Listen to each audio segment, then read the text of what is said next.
खुद देखिए, और अगर कोई बात ध्यान में आती है तो पंजाब केसरी 10 हफ्ते तक सच्चाई को करता रहे। अब आइए, मैं आपका अखबार बांटूंगा। यस सोहेल। आपने ये कहा कि डेवलपमेंट के बारे में जो सही कहा, द टॉपिक, और मैं तो मेरी इतनी खासियत भी नहीं कि मैं एंकर बन पाऊं कभी भी। टॉपिक इस समिट का है imagine the India that can be, और आपके पूरे स्पीच में आपने कभी भी रिलीजन का नाम नहीं लिया या हिंदुत्व का नाम नहीं लिया। तो क्या हम अब ये कह सकते हैं कि आगे जाके ना भाजपा, ना कांग्रेस, ना कोई भी पार्टी हो, उन्हें सिर्फ डेवलपमेंट पे फोकस करना होगा क्योंकि और कुछ नहीं रेलेवेंट है? क्योंकि जो अभी भी ताकतें हैं जो कह रही हैं कि भाई रिलीजन, धर्म, हिंदुत्व, वो सब क्या आप समझते हैं कि आगे जाके इस भारत में इररिलेवेंट होगा और इररिलेवेंट हो गया है? अगर गांधी राम राज्य की बात करते थे, और मुझे आज भी लगता है कि गांधी आज भी रिलेवेंट है, और मुझे वो दोनों बातें रिलेवेंट लगती हैं।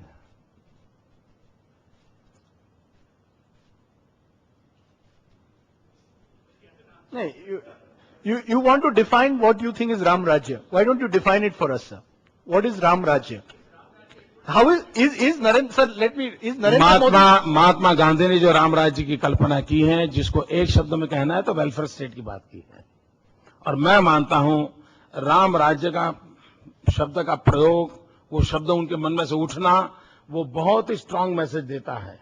और मुझे लगता है कि जब से हम वहां से हट रहे हैं तभी से बुराइयां आई है। राजीव शुक्ला। राजीव ने बॉलिंग करता है, ना बैटिंग करता है, ना एम्पायरिंग करता है, फिर भी क्रिकेट में है। मैंने पूरे भाषण में आज देखा कि मोदी जी का जो थ्रस्ट था वो महात्मा गांधी पे था, सरदार पटेल पे था। जो सबसे बड़ी बात उन्होंने कही कि गांधी की सबसे बड़ी खासियत ही थी कि सबको जोड़ के वो आगे चले और बढ़े, इसीलिए शायद उनका आंदोलन सफल हुआ। तो मोदी जी, आपको नहीं लगता है कि अगर गांधी जी सबको जोड़ के चले, पूरे समाज को, तभी आगे बढ़े, तो गांधी जी से सबक लेके आपको भी पूरा समाज अपने साथ जोड़ना चाहिए, समाज का कोई पक्ष आपसे अलग न हो। और उसके साथ साथ मेरा अपना ये मानना है कि जो विकास है उस बिना पूरे समाज को साथ लिए चल सकता। आज गांधी जी होते तो आपको नहीं लगता कि आपके खिलाफ भूख हड़ताल पे बैठ गए होते? मेरे लिए बहुत बड़े दुख की बात है कि राजीव शुक्ला कांग्रेस में है, उसको गांधी का ज्ञान नहीं है। आपको जो गांधी का वर्णन कर रहे हो, जिस सवाल का आपने आधार बनाया, सुभाष बाबू की घटना को याद कर लीजिए, सुभाष बाबू के प्रकरण को याद कर लीजिए। कौन सा प्रकरण? सुभाष बाबू और गांधी के संबंधों का प्रकरण याद कर लीजिए।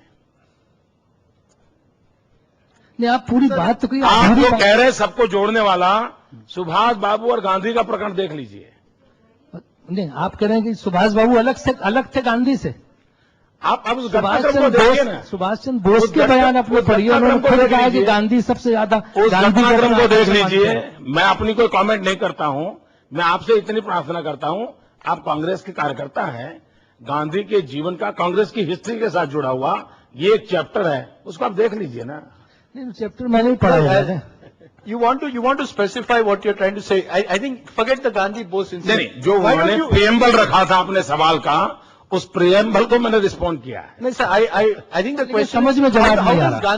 What does Gandhi mean for Narendra Modi or for India today? What do you think for Gujarat, India today? मैं आज भी मानता हूं गांधी का जो ग्राम स्वराज का सपना था, आज भी उतना ही मैं रिलेवेंट देख रहा हूं। डेवलपमेंट का, ग्राम स्वराज का गांधी का, and this is my conviction. मैं आपको एक छोटा उदाहरण बताऊं। मैं जब छोटा था तो मेरे गांव में आचार्य विनोबा जी भावे के माध्यम से बहुत कुछ काम चल रहा था। तो एक डॉक्टर द्वारकादास जोशी, अब तो आयु 90 साल हो गई, वो बहुत ही डेडिकेटेड गांधीयन, वो जिनके मुझे बहुत आशीर्वाद मिले मेरे जीवन में। तो डॉक्टर द्वारकादास जोशी ने एक बार कहा था कि पार्लियामेंट का इलेक्शन होता है तो देश को बहुत नुकसान नहीं होता है, असेंबली का इलेक्शन होता है नहीं होता है, लेकिन जब पंचायत का इलेक्शन होता है तो पूरा गांव बिखर जाता है, एक दूसरे को मारने काटने पर जाते हैं। क्यों न हम गांव के अंदर यूनानिमस इलेक्शन का माहौल बनाए। एक सपना उन्होंने, मैंने बचपन में सुना था। मित्रों, जब मैं मैं मुख्यमंत्री बना 7 अक्टूबर को, 11 अक्टूबर को जयप्रकाश नारायण जी का जन्मदिन था, 2001 की बात करता हूं, और उसी समय मेरे यहां 11,000 पंचायतों के चुनाव ड्यू थे। तो उस दिन मैंने एक स्कीम घोषणा की थी कि जो गांव यूनानिमस से अपना इलेक्शन तय करेगा, गांव मिल करके करेगा, उनको मैं 1 लाख रुपया डेवलपमेंट राशि दूंगा। And I am happy to announce, आज मेरे राज्य में 45% एरिया ऐसे हैं कि जहां पर यूनानिमस इलेक्शन हुए और उसके कारण जो बॉडी बनी है वो बहुमत को नहीं, पूरे गांव को वफादार रहती है। और उसका परिणाम ये हुआ है कि आज गांव के डेवलपमेंट में एक यूनानिमस एनवायरनमेंट क्रिएट हुआ है। अब ये मूलतः गांधी का विचार है, मूलतः गांधी का विचार है। Okay. Yes, yes, Madhutriyan, yes. Thank you. I am Sunil Gupta. मैं क्वेश्चन सोनिया गांधी से पूछना चाहता था, लेकिन वीर सांघवी ने कहा फेमस नहीं है तो आप नहीं पूछ सकते, खाली फेमस लोग क्वेश्चन पूछ सकते हैं। I really felt very bad. अब ये सवाल सबके लिए है कि मैडम ने भी कहा कि जो प्रेसिडेंट लिया है वो हमें बड़ी खुशी है, वुमेन प्रेसिडेंट आया है, but why do we still now base our politics on religion, caste and gender? Why not on ability? He's saying why do we base politics even today on caste, gender, religion, not on ability? Yeah. Why it is she so happy with a woman president? Why not with the ability? भाई मैं क्या जवाब दूंगा? मैं in general, मतलब in general, देखिए, मैं एक ऐसे परिवार में पैदा हूं जिसकी कोई कास्ट नहीं है।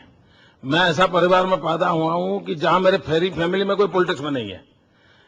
मैं ही एक एक्सेप्शनल केस हूं, बहुत बड़ा कि जिसकी न कोई जाति है, न बिरादरी है, कुछ नहीं है साहब। एक गांव के अंदर बहुत ही मामूली परिवार में पैदा हुआ हूं और मेरे घर में कोई ग्रेजुएट नहीं है। ऐसे परिवार से आया हूं भाई। Sir, maybe you can take that point. You know, imagine the India that can be. Do you believe this is one of the major conflicts of India? Between those who have come from rural India, perhaps had not had the same access to education, and another India, which has ruled India for much of the last 60 years. Is that the fundamental tension you see in Indian politics? आप जैसे नेता आ रहे हैं, दूसरे भी नेता हैं जो कई सालों के से रहे हैं, जिनकी फैमिली सरनेम होगी. You see a conflict between those two leaders in the future? देखिए, मैं समझता हूं ये बड़ा एकेडमिक टाइप ऑफ क्वेश्चन है। अब जैसे अरविंद के जीवन को कोई देखें, श्री अरविंद के, तो वो सारे पैरामीटर बैठते हैं कि वो कभी इस देश को प्रेम कर ही नहीं सकते थे। उनकी पढ़ाई लिखाई जीवन, लेकिन वो अरविंद थे जिन्होंने देश के लिए अपने आप को खपा दिया, अपने आप को खपा दिया। इसलिए हम इसको बहुत स्पेसिफिक किसी चौखट में फिट नहीं कर सकते इस बात को। लेकिन ये जरूर है, और ये कहना है कि कोई शहर में पला है, अंग्रेजियत में पला है, तो उसको इस देश के प्रति प्रेम नहीं होगा और कोई लेना देना नहीं होगा, मैं समझता हूं ऐसा आरोप लगाना उचित नहीं होगा। और इसलिए ऐसी विवादास्पद चीजों को पनपाना नहीं, ये अगर हम संयम बरतें तो हम कुल मिलाकर के देश को साथ ले सकते हैं। I only ask this because you often attack the English speaking media and you often seem to suggest that we are... पहली बात ये है, ये राजदीप ने दोबारा कहा तो मैं कहता हूं, मैंने आपके खिलाफ कुछ कहा हो, यानी इस मीडिया के संबंध में, आप कोई कोर्ट मेरा ले आइए, मैं जरूर इस बात को पब्लिकली आप जो कहें वो मैं कहूंगा। मैं उसके कंटेंट के संबंध में जरूर कहा होगा, कंटेंट के संबंध में मैंने कहा होगा। और वो अगर मेरा राइट नहीं है तो फिर तो डेमोक्रेसी की बात करने का आपका अधिकार कैसे बनेगा? Just time for 2 last questions, Madhutriyan, one and one more. Yes, and we'll get some this side. Yeah. Yes. इन सारे सवालों में एक बैकग्राउंड म्यूजिक जैसे चल रहा है, all sort of circling around 2002. आप भारत को जब का भविष्य देखते हैं, do you imagine an India that is purely Hindu? Is there a place for Muslims in India in the future? ये सवाल उन लोगों की समस्या है कि जो हिंदू और हिंदुत्व को जानते नहीं है। अब देखिए, हिंदुत्व की फिलॉसफी क्या है? वो कहता है एकम सत्य विप्राह बहुधा वदंती। सत्य एक है, उसको जानने जताने के रास्ते अलग अलग हो सकते हैं। दुनिया में अकेला हिंदू ऐसा कहता है कि गॉड इज वन। कभी हिंदू ये नहीं कहता है